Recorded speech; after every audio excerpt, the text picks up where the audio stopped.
I think learning objectives are important because it helps me study for quizzes. I'm Scenario Parks, and I think learning objectives are important because it helps me plan out my weekend studies. My name's Sam Jordan. I think learning objectives are important because when you have a learning objective, it makes it easier to understand what's going on in class. And if you don't understand, then it's easier to ask teachers questions. I'm Ellen Sweeney, and I think it's important to understand because then you can self-assess yourself and whether or not you're understanding it rather than finding out if you understood it once you get your test grade back. Hey, Sweeney, nice job. I'm Francesca Abruzzo, and I think learning targets are important to help you understand the unit as a whole and study for testing. No, it's not. I'm Shruti Sankar. I'm like right on top of you. I was trying to do a face flip, but it didn't work out.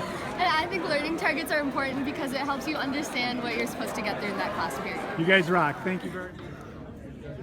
Alright, so my name is Ryan Sanchez, and I can statements, especially at like higher levels, like honors classes, like kids will pay a little bit more attention to them, but like not as much, unless it's like over a test. Like if there's like bullet points for a test for I can statements, they're like pretty important.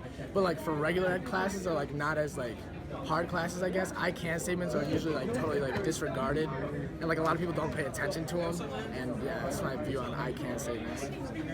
I'm Angela Kennison, and I really like I can statements for like my harder classes, especially when they're listed out like in lot. Like I get all of them at once instead of like 3 every day because I tend to lose the ones that are like 2 on Monday and then like 6 on Wednesday. But if you give them all to me when I'm studying for the test at the end of the unit, I can look through them and actually be like, okay, I can do this. I don't know if I can do this. I can do this. So it makes me feel more prepared. I'm Claudia Sutman, and I agree with what they both said. I just think generally it's easier for us to use them if we can use them like before we're studying for a test. They're really helpful, the I can statements, but like Angela said, it's kind of easier to have them all together rather than like writing them down each day.